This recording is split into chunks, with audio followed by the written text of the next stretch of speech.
Welcome everybody. Welcome to our NCO webinar. I can see you all flooding in. Nice to see you. Thank you for joining us today. And we have not got one guest or two guests. We have got three amazing guests today. And they're all joining us from all parts of the country. So I'll introduce them all in just a minute. And I think they're all going to be doing different things with NCO. Some have done things with NCO already. Holly's been part of our projects program. Jennifer's going to be part of our projects program in the summer. And Andy is going to be conducting under 13s in the summer. So we have got some treats in store for us. So without further ado, I am going to introduce or actually ask our guests to really introduce themselves. So first up, we have Jennifer. Jennifer, tell us a little bit about this picture. Where was this picture? This picture was taken in Poland in a place called Łódź with lots of letters and accents. Yeah, in a huge arena, 16,000 people I was looking out at. So I think I preferred to look at my violin rather than out there at the time, I think. So it looks like you were amplified there. Yes. Yeah, it was a challenge. That's quite hard, actually, when they put the microphone on, because it's such an old violin. But they did it very well, because I'm always panicking because it's not, you know, it's a beautiful 300-year-old violin that they put that on. So you can imagine how I'm feeling.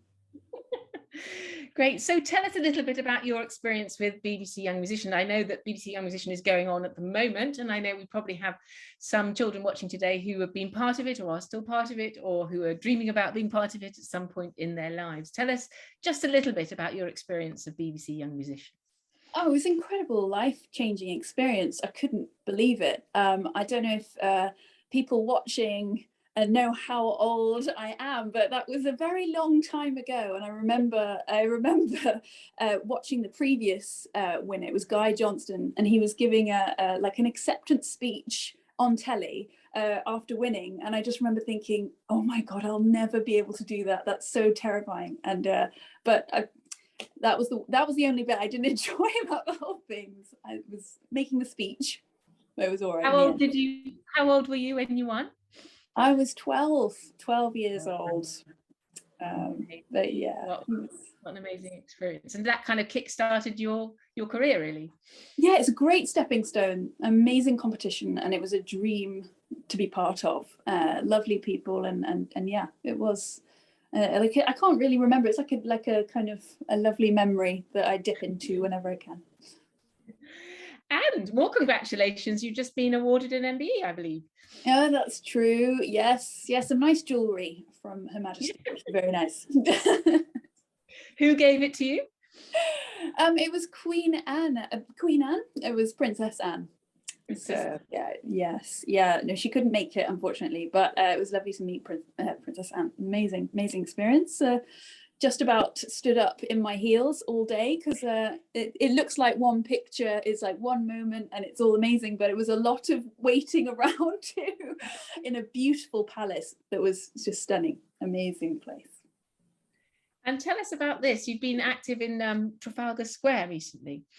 Right. Yes. So this photo was taken just a month ago, and we did this flash mob of musicians wanting to come together and play the Ukrainian national anthem, and to really uplift the spirits of the Ukrainian people, and so we played some Ukrainian music and the anthem to this. It was incredible space. It was freezing. It was absolutely freezing, but we loved it. Fantastic. And Jennifer's going to be working with us with Natalia on the London Yellow projects in June. So if any of you watching are part of London Yellow, you're going to be meeting Jennifer in real life, and she's going to be playing the Bartok Romanian dances with us, with some fun improvised cadendas that we're going to talk about at some point, I hope, Jennifer. Absolutely, it's on my list. It's my list. Great, yeah. Fantastic. Right, so we now have a very special poll about you, Jennifer. So the way the polls work is that you get to vote, and we're going to find out a secret about Jennifer. So let's have a little drum roll. Here we go. Jennifer poll. It says Jennifer has had a very embarrassing moment on stage. So you can get to vote on this. People are voting already. Was it getting a heel of her shoe caught in a hole as she walked on and not being able to move, tripping over the front of her dress and nearly falling over, staggering around in a crazy fashion, knocking all the music off the conductor's stand just before they were about to start, or realizing once on stage that her dress was on backwards with the label sticking out at the front? Okay, now these are all things that have happened to previous celebrity guests on our NCO webinars. So I can see you all voting. And yeah, it's very interesting. The voting is going up. We have got 82% have participated. So last few of you, keep your votes coming in. And I'm going to close the poll and we'll have a drum roll for what the answer. Andy, what do you think they're going to have voted for? Well, I think it's definitely about knocking the music off the stand, isn't it? Because I remember when Ken did that to me, so she does it quite a lot. Okay, let's see. I will end the poll and share the results and we'll see. You were right, Andy. Oh. People thought it was knocking the music off the conductor's stand. And actually in last place was getting the heel of her shoe caught in a hole. So Jennifer, would you tell us what the answer is? It is, in fact, I'm sorry to disappoint you people, but it was getting the heel of my shoe caught in a hole as I walked on and not able to move, which was quite scary. It's happened twice. This first time, it was the Royal Albert Hall stage. There was a hole and I had a very high shoe and I had Ben Goldscheider just going on behind me. I got stuck in it, and then he walked, caught my dress, and it was nearly going awful. I managed to just wrench my shoe out, and yeah, it was one of those moments. Well, thank you very much for sharing that moment with us. It must have been pretty heart-stopping.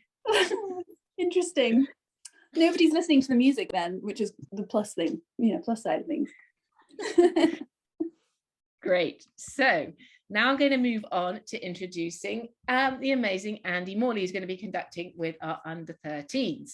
So Andy, tell us a little bit about you. Well, I'm a conductor. I grew up in Yorkshire, which I'm very, very proud about. I'm sure you all know that already. And I work a lot at Junior Trinity, which is one of the junior conservatoire departments in London, where I conduct some of their orchestras.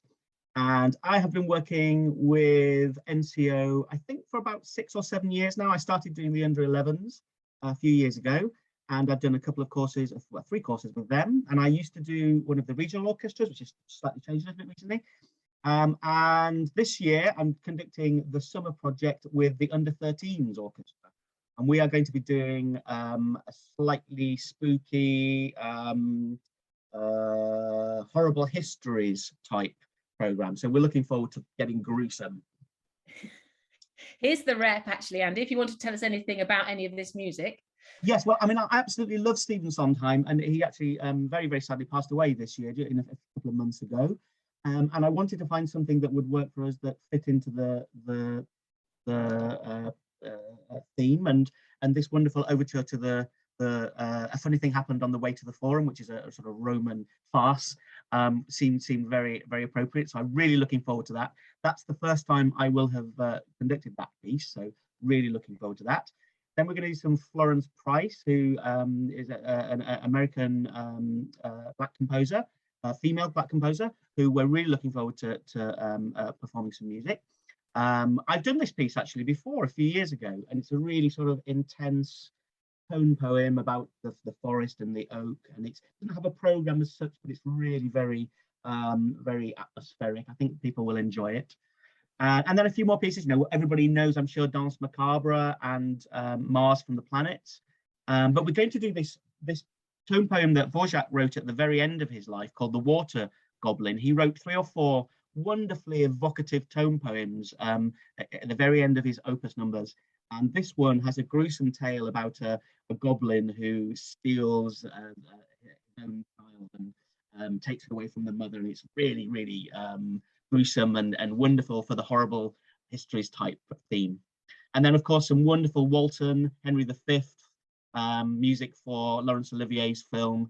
And I think the whole idea of that piece is to really put forward this wonderful picture of medieval England, and all the sort of the horses and the cavalry and the battles that take place at Agincourt. So I think people will really enjoy that. Fantastic. Right, Andy, we have a poll for you to find out the first secret about Andy. Okay, here we go. Andy, if he had a superpower, he would like it to be to reverse global warming, the ability to fly to space without a rocket, to know what people really think, or to time travel so he could meet Mozart. Okay, so what do we think? It's jumping up. I can see still quite a few to vote. Holly, what do you think the answer to this is going to be? Oh, I think it's the ability to fly into space without a rocket. Or maybe that's what I would like. That sounds pretty fun. That sounds like an amazing superpower. Great, fantastic. Last chance to vote, and then I'm going to end the poll and let's see what people thought and see what the results are. So the results are 52% think you want to travel in time so you could meet Mozart. Andy, what do you think? I don't need to. I've got Mozart here. No time travel needed. He lives with you as it is. Yes. Everybody needs a Mozart in their house. Yeah. So what's the real answer then, Andy? The real answer is I'd love to know what people really think, so that when I ask them to do something in the orchestra and they look a little bit unsure whether they really want to do it or not is something that I'd really like to know, because then I could slightly change my questions, slightly change my requests to really get the best out of them. It could be dangerous there, Andy. Could be dangerous too, yes. Great, fantastic. Thank you for sharing that secret. Okay, so finally, let's go into introducing Holly properly. So where are we? Here is Holly. Lovely, lovely picture. So Holly, tell us about being a conductor. Okay, well, I'm from New Zealand originally, and I've lived in the UK for 22 years. I live up in Scotland now, and I do a mix of conducting. So I do a bit of normal orchestral conducting. I do lots of things with kids. I've worked with ballet companies and opera companies. And the picture you can see right now is a totally different thing that I do with my husband, actually. And it's a street orchestra up in Scotland, which is super fun. We pack a bus with musicians and instruments and bananas, and we do about 8 concerts in a day all around Scotland. And our aim is to take live orchestral music everywhere where it currently isn't. So we go out to islands, prisons, hospitals, swimming pools, and one of the aims for it is that the musicians are totally free. We're like free range chickens. So we'll be conducting away, and all of a sudden the 2 trumpets will leap out in their bikinis and jump into the pool and play a solo from inside the swimming pool, completely nothing to do with us. So it's all about having fun and connecting with people. And this picture you can see here was with a lovely old gentleman who was very, very elderly and had been very, very sick. This was in a hospital.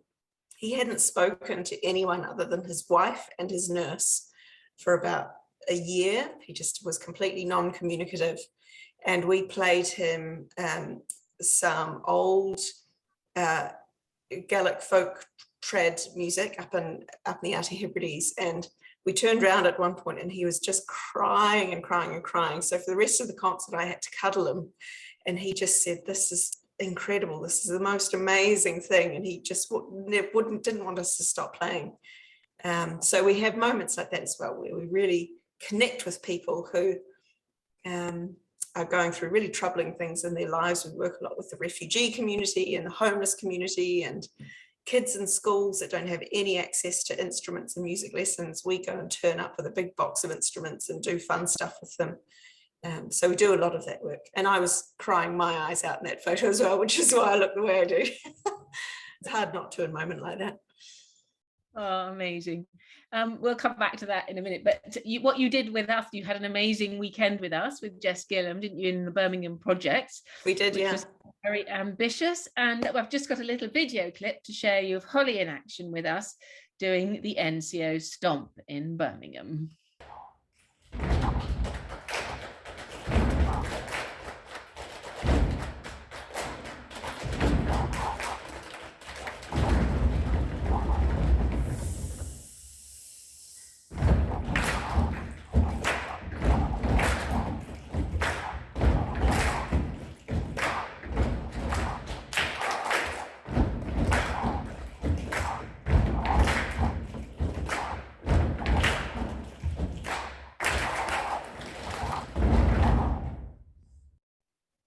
Amazing.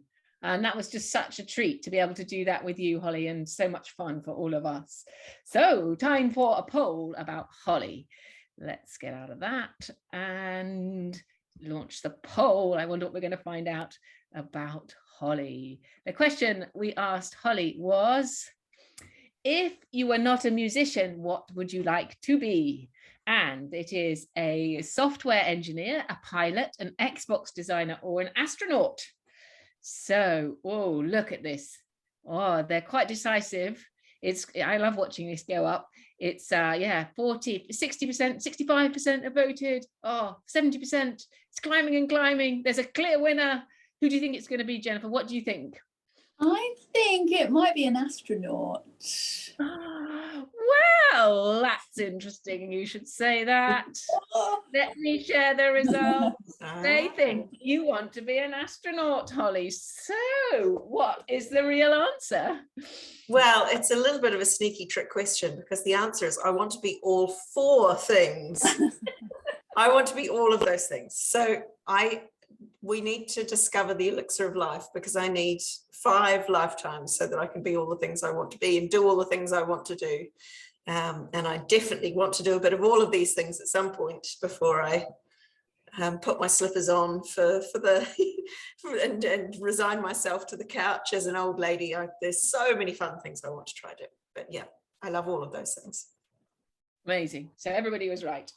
So if anybody wants to ask a question to Holly and Jennifer and Andy, I will ask them. All you have to do is type it into the Q&A at the bottom. So you click on the Q&A on the screen, type in your question, and we'll do our best to answer them. So let's just kick things off. Tell me just a tiny bit about your education, your music education, Jennifer. How were you educated? I started playing the violin at 5 and the piano as well.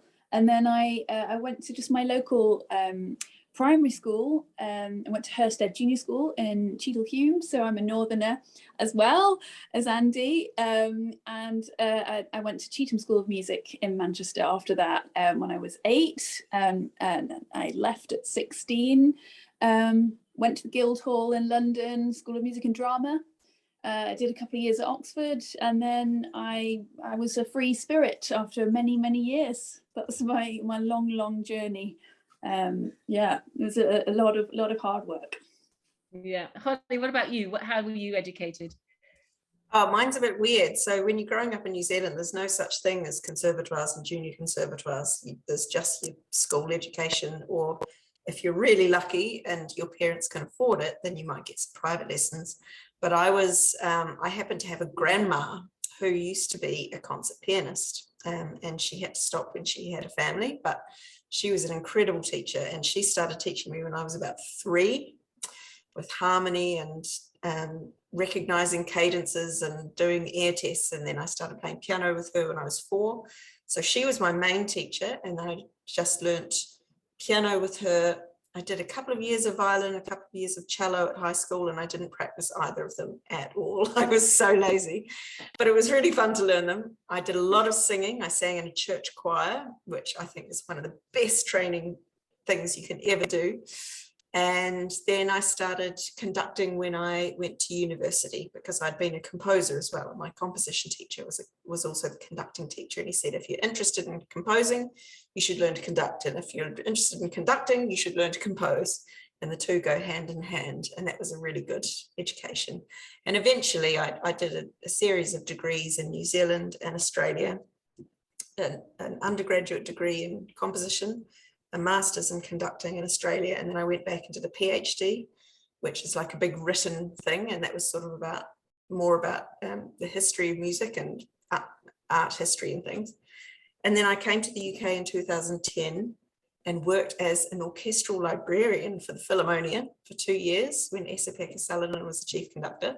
And again, you wouldn't think of that as an education thing, but I learned so much just being down there in the dungeon, taping together parts and scores, and the players and conductors would come down and talk to me and tell me what was hard about their day and what they were finding tricky about this piece of music. It was a really important part of my training. And then after that, I did more formal conducting things in the UK. but I never studied at a conservatoire. It was all private or university. And eventually I got a fellowship at the conservatoire in Scotland, but it was more like a staff position. Amazing, thank you. And briefly, Andy, what about you? What was your musical education? I grew up on the fairground, so I didn't go to school until I was properly, at least, until I was about 9 or 10. So I started a little bit late with music, but I had the most wonderful teacher when I got to high school called Peter Kitson, who was the bass trombonist in the Brighouse and Rastrick brass band for years. And he was a huge influence on me. He also played the piano very well. I remember him practicing the Minute Waltz faster and faster and faster until it was almost like 30 seconds. And he really inspired me to take up the trombone, which I did when I was about 13, which again was a little late. And I also took up the piano inspired by him as well. So when I got to university eventually, I studied mainly the piano. But just like Holly, I did some composition as well. I completely understand that connection between composition and conducting and the play between those two disciplines. So I'm really glad I did that, because when I look at scores now, when I'm preparing something, I have a much better sense of the structure and how the sort of ideas behind how to put together a piece of music.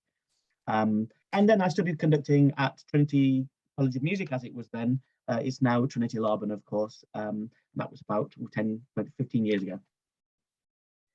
We've had a question for you, Andy. Do you have any pets? Do you know, I don't have any pets. I'm not allowed pets because I'm always at rehearsal when they need to be walked. So I'm told by my other half that I'm not allowed to have them until I retire, but I don't intend to retire from conducting because it's too much fun. Don't tell them. And I'm afraid, Andy, again for you, could we see Mozart? Several people are asking. You tantalized us with him, and now we need to meet him properly. Well, Mozart is one of a series of composer finger puppets that my old English teacher sent me over the pandemic, because she thought that I needed cheering up. This is Mozart. You can see him a little bit better there. Oh, yes. There you are. Very nice sort of ruff on his red tunic there. And I've also got behind me, you can see on the shelf, there's also Beethoven, Verdi and Puccini up there. You can see them. Mozart's my favourite because he's got a lovely red tunic and he's my favourite composer. Yes, he's mine as well. Love it, Andy. So Jennifer, they're asking, why did you choose the violin? And if you didn't play the violin, what would you like to play? Oh, it's a really tough one. I really loved the trumpet, to be honest. I think I had a little plastic green and white party trumpet that I just couldn't stop playing, and I drove my family mad with that. So maybe one day I'll get that trumpet out of the dusty drawer. And Holly, we've got a question for you. What's your favourite thing to do outside of music? Oh, that's a good question. Playing Xbox would be a long way up there, but I don't get much time to do it. But I also love cooking. I really love being at home and cooking. And I think, like our other two panelists, well, probably all four of us actually, when you spend a lot of time on the road and on tour and in rehearsals and concerts in the evenings, that you get through these periods of your life where all you do is eat Sainsbury's sandwiches for dinner every night, and it's exhausting and not very good for you. So when you get a patch of time at home in your own kitchen, and you can go to the supermarket and get yummy veggies and herbs and make your own meal and on your own stove, it's really nice feeling. So I do like cooking. Excellent, that's fantastic. So to go back to Nevis and to your Jennifer, your Ukrainian project and things you've done too, Andy, the role of a musician is quite an interesting one, isn't it, in society today, to explore and think about what you can do with your art, what you can do with your musicianship to make the world a better place. Could you tell us a little bit about how you feel about that, Holly?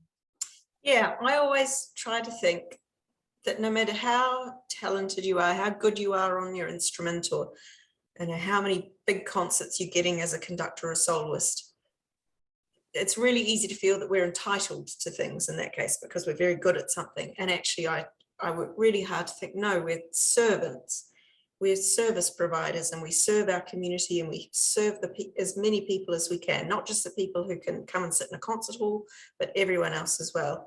And I think music is a really unique tool to be able to do that. And sometimes we think, oh, that will be so much work outside of all the practice and things I need to do. But the thing about it is it refills your batteries. It doesn't drain them. It recharges you up again and fills you with inspiration for the other work you do. Andy, what would you say about that?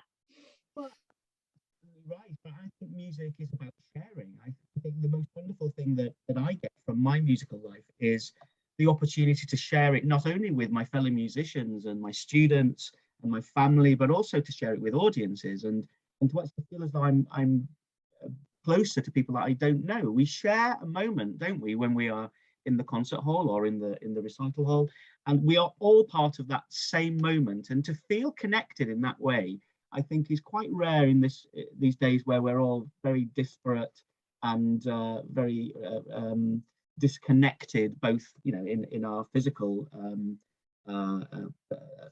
environment, but also over the last 2 years it's been extremely important for us to feel connected, and music has been a great channel to keep us all thinking and feeling and inspiring each other. What about you, Jennifer? Definitely. I was just so enjoying the answers that could you tell me the beginning of the question again? What does it do? How does music help? do? What's your role as a musician? How can you make the world a better place? We're making it a better place. I mean, I agree with Holly and Andy. It is incredibly special to be able to share something that you love with people and make them feel better, make yourself feel better as well. Because I mean, there may be something that, people watching, you might choose to do something else. You might not want to, make it your profession. But then you'll always have it as something to go back to, if you become a doctor or if you become, whatever, a chef or something, in your spare time, you could then, if you're stressed at work or something, you can come back and you can express something of yourself. Or if you're not even happy or there's something not right in your day, it can just be an expressive, free place for you to be your own boss as well. So that benefits not only everyone else, but yourself as well. It can be there to help in such an amazing way. Brilliant, thank you all. That's really informative and really, really wise and really true. I think that actually we have roles and responsibilities. And ways of changing people's lives and supporting the world through the music that we make. So a lovely question has come in. If each of you could have dinner with a composer, who would it be and why? And it says, P.S. Andy can't choose Mozart. Okay, Holly, do you want to go first? It's really hard. Do you know what? I think it would probably have to be Stravinsky. I mean, I really love his music, and to meet the person who wrote The Rite of Spring and Petrushka would be pretty extraordinary. But actually, he just looks like such a wickedly fun dude. There's this amazing footage of him conducting his own music when he was really old, and he was even shorter than me, and I'm like a hobbit. And he was tiny, and he had these massive diamond cufflinks. They were almost as big as his face. He just looked so characterful. And he, in his lifetime, he worked with some of the great ballet companies of the world, some of the greatest artists and designers. He knew people from all over the creative fields. It wasn't just music that he was amazing for. So I think he would be a pretty cool house guest. That's a good answer. And our main orchestra just did Firebird at Easter. Oh, nice. So they've got a good flavour of what he must have been like. So Andy, what about you? I would love to have met Mozart, of course, but I'm not permitted to choose him. I mean, I was thinking that maybe Bach, but actually thinking about it, I conduct much Bach. I don't know whether Holly, you get too much chance to conduct Bach. He often the players play Bach by themselves. There's usually string players. So I don't get much opportunity. So I was thinking maybe I should have dinner with him and have a chat through, his compositional process, because it's so rich and so inspiring and so complex. But also, if I'm allowed to choose a second person, may I choose Stephen Sondheim? Because I think his music, in the world of musical theatre, there is nothing quite like Stephen Sondheim. His music is so expressive and human and real, and the way he combines the text and the music. I don't know anybody who quite has achieved his level of inspiration. And also, it looks as though he's got a great sense of humor. He used to send messages to people who would write to him, and they'd always have some kind of joke in them. So I think Stephen Sondheim would be certainly somebody I would choose. There's lots of others, but yeah. He wrote the lyrics to West Side Story, didn't Yes, he? of course he I did. think. Yes, and there's a great line, isn't there, that I always think of with him, is "It's alarming how charming I feel." Yeah, absolutely brilliant. Yeah, so clever. Apparently he has a rhyming dictionary, and he chooses lots of different words before he'll settle on the word that really makes it work. Yeah, alarmingly charming. Alarmingly what about you, Jeff? Who would you have for dinner? Oh, it's a really tough question. It depends. Am I allowed to go to theirs for dinner, or are they coming to mine for dinner? Because that definitely Good question. makes a difference.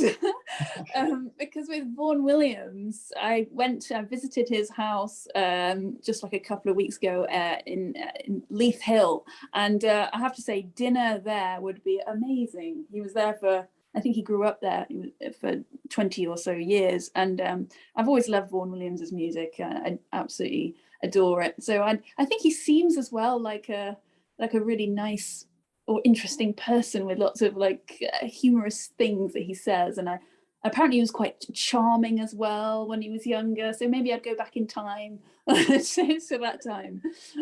So yeah, dinner would be lovely at Vaughan Williams's. Vaughan Williams's. Brilliant answer. One of the composer that we should go to his house to have dinner is Rossini, because he used to invent recipes, didn't he? Oh, Yes, good point. Yeah. He'd be a good one. Delicious. Perhaps we should all go there after you've all been where you want to go. Yes. We'll all go to Rossini's. Great. Well, that leads us really nicely to our next poll, which is about your favourite foods, everybody. So one of our guests loved donut, cheesecake and eggs on toast. Is it Jennifer, Andy or Holly? One of our guests used to be terrified of fizzy drinks and strong peppermints. Is that Andy, Jennifer or Holly? And one of our guests loves Italian food and hazelnut chocolate. So we're going to see if we get some outright winners on these, because they're quite eclectic mixture. Andy, you're doing very well. Everybody thinks you're all of them. No. Okay, we've got 55%. Keep the votes coming in. We need to get it to about 80 before I'll close the poll. Doing really well. Excellent. It's exciting to see it buzzing up. All right, I'm going to count us down. 5, 4. I'm going to close the poll in 3, 2, and 1. Let's see what the results are. Okay, here we go. So they think, Andy, that you like donuts, cheesecake and egg on toast. Jennifer, that you were scared of fizzy drinks and peppermints.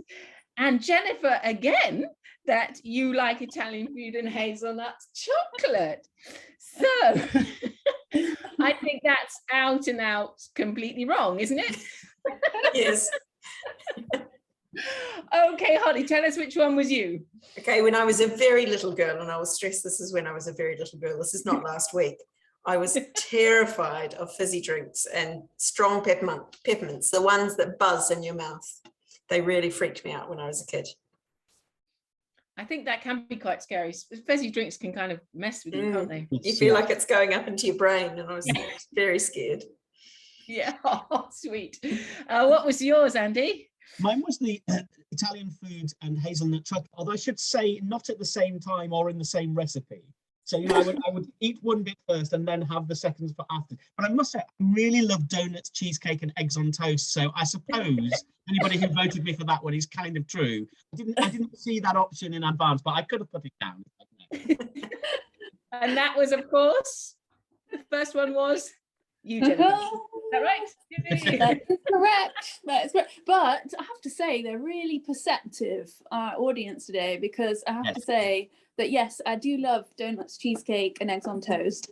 But I was also, like Holly, I did not drink any fizzy drinks. I was terrified of them. And peppermints were kind of like also that same poppy taste. But I love dark chocolate and hazelnuts. So, you know, they know me well already. I've got to ask though, Jennifer, did you eat donuts, cheesecake and eggs all at the same time on toast? I have to say that thought did pass through my mind. I was like, actually, that's a great idea. I have to say, I'm not quite so bizarre. I do like them separately, but maybe I'll try it after this. Who knows? That might be today. Yes, absolutely. That's a good idea. Right, we've got to come back to something a little bit more serious. Question coming in: what is your dream place to perform music? Do you have a favorite concert hall, or a favorite venue, or a favorite type of venue? Or Andy, do you want to go with that one? I absolutely love churches. I mean, the concert hall is, you know, it's a wonderful place to be, and it's usually a bit more comfortable because there's lots of space to be and to just relax before the performance. But there's nothing like a church or a synagogue or a place that's designed for people to be together, you know, an older kind of building. Often the acoustics are really atmospheric, sometimes a little annoying, but because they're a little bit resonant. But on the whole, I think the atmosphere that you get in those kinds of buildings really inspires me to want to play music. What about you, Holly? Well, with Nevis Ensemble, we've performed in some pretty weird places: swimming pools, libraries, all of the islands out in the Outer Hebrides. So we've done a lot of outdoor concerts, which are a whole other challenge and really cool, because on St Kilda, probably no one has been out there. It's very, very remote. We had to take our instruments and all the music on jet boats for an hour and a half out into the middle of the Atlantic to get there. And the whole way it was like, well, if the weather turns, you know, the whole thing's off. But we managed to get out, and they have this incredible flock of ancient sheep that were just wandering in amongst the orchestra as we played. So that was very cool. But I agree, actually, very, very ancient buildings and churches are pretty special. And that same tour on the Isle of Lewis, there was a beautiful church, I think it's called St Rodell's, has no electricity, no seats. It's just this incredible old medieval building, and we did a concert in there, and it got darker and darker, and there were no lights because there's no electricity. So the orchestra started getting their phones out and using the flashlights on the back of their phone, and it was so sweet because they were sort of like, well, my part's not very important, so I'll be a flashlight for this piece, and then when I do my solo in the next one, you can hold the phone and be the flashlight for me. And so it became this really nice, everyone was helping each other, and by the end of it, we were all in pitch black and playing from memory, but it was absolutely magical. Wow, that sounds amazing. Wish I'd seen that. What about you, Jennifer? What her favorite hall or venue? Or gosh, these are really inspiring answers. And and my first thought was Stockholm, because there's a beautiful hall in Stockholm. But it's to be honest, I'm changing my mind now. I'm thinking of this because I really love playing. Actually, if I'm true to myself, I think I'm most happy when I'm just at home with friends playing chamber music. I think that's honestly the most wonderful feeling ever. But if I had to pick up the quirkiest place or inspiring place, it would be this old library in Portugal, which was huge and very, very special, with all these really old books. And they had these bats which would kind of be swooping around, and apparently they're very good for the books because they were eating the bugs that were, you know, eating the books basically. So I was playing in the concert, and then this bat would just like swoop. So I was like, oh my awesome. That's quite scary. We had that. Do you remember that, Andy, at Port Regis once? We used to have there was like a crow that got into the wall. We were doing Harry Potter, and this amazing huge black crow flies across the orchestra. That used to happen quite often, didn't it, at Port Regis? Yes, I think lots of wildlife. It wasn't there at Easter, but I think it did live there at the time. Yes. Right, I've got one final question, and it's really, we could carry on for hours, and it's brilliant talking to you, but one final question, because it has the best adjective in it. Which volume do you like playing most at? Is it quiet or earth-crackingly loud? How about that for an adjective? Earth-crackingly loud. What do you, I think Andy's, yeah, do it with a gesture. Andy's doing it with a gesture. Loud, we like loud. Holly, what about you? Yeah, Jennifer likes it loud. Absolutely. Earth-crackingly loud. Earth-crackingly loud. You're going to have to use that, you conductors, for a descriptor next time. Yes. I need it to be earth-cracking. Thank you for that adjective and for that. Brilliant. Well, I think we are coming close to our end, and we have to do a webinar selfie in a minute. I might ask just one more question, but just any of you guys out there who want to take the webinar selfies with us, just get ready, get your phone ready, or get your mum or dad or whoever's there to do it, and we will do some funny poses and maybe bring a prop or two. We might get Mozart in the photo, we hope. Or we could get some of the others in the photo, get them all in the photo. Fantastic. So while you're getting ready, let's ask, what did you enjoy about NCO, Holly, when you were in projects? Oh, it was a mix for me of meeting all the amazing personalities in the orchestra. Everyone was so different, and like, you sort of, sometimes you think about, oh, a big orchestra like that, when you're standing there as a conductor, it's just a big mob of people. But it was such a cool chance to get to know every single player individually and have a little chat with people. And everyone was so different and had all these different interests and quirky clothes they wanted to wear to rehearsal, and, you know, ways they'd individualize their instrument case. That was the coolest bit for me. Fantastic. What about you, Jennifer? What are you looking forward to about coming to do Bartok with us? Oh, I can't wait, because Bartok is such a fun piece. The Romanian dance is so much fun. I'm looking forward to doing the eerie harmonics with the orchestra, whistling bit. I'm practicing that right now, actually. Fantastic. And Andy, what are you looking forward to throughout the summer?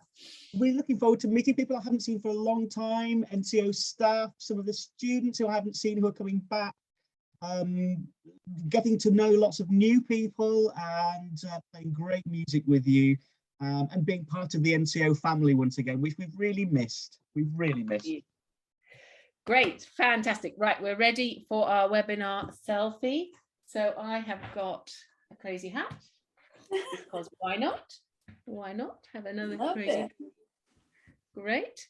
And what have you guys got? What are we going to do? Shall we count down? 3. Oh, an Xbox. Fantastic. Can you lean in a bit, Holly, so we can see you a bit closer? Great. 3. Oh, Andy, that's amazing. 3, 2, 1. Fantastic. That's one of the best webinar selfies we've ever done. Superb. And we've got loads and loads of emojis on the chat about that. So fantastic. I can't thank you enough for being involved with NCO.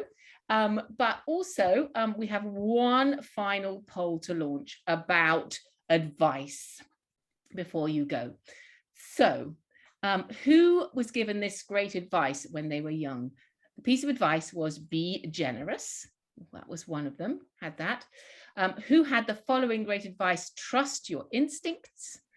And the third piece of advice is reach for the moon. Even if you fall, you'll land with the stars. Okay, so let's see who, they're all great pieces of advice, of course, but it's nice to go out with some thoughts about, well, recommendations, things that inspired us when we were young that might inspire other people. So we're nearly there. I need to get up to at least 80% before I'll close the poll. We're at 73. Come on, guys, 75, very good. Nearly there, nearly there. Okay, let's see what people think. They think that Holly's advice was be generous. Andy's advice was trust your instinct. And Jennifer, and Holly's again was reach for the moon, even if you fall. Holly, is that one right for you? Number 3 is correct. That was the best advice I ever received. Yeah, great advice. And Andy, which one of those was right for you? Mine was be generous, but having read those 3 bits of advice, I really think they're all great bits of advice, and I would advise anybody to do any of those things. And which one was yours, Jennifer? Yeah, I agree. I think all of those are amazing bits of advice, but trust your instinct was something I still think of now. A very inspiring teacher told me that, and I'm like, yes, stick to your guns, stick to what feels important and right to you all the time in your life, I think. Definitely. Great. Fantastic. Well, thank you guys so much. You have been wonderful guests, and thank you for your involvement with NCO. And we look forward especially to see you and Jennifer and Andy in the summer, and hopefully, Holly, we can see you again next year on some of our activities. Really look forward to it. Great. Thank you guys so much, and see you again soon. Thank you. Very nice to Bye, see everyone. you. Thank you. Bye-bye. Nice to See you soon. see you.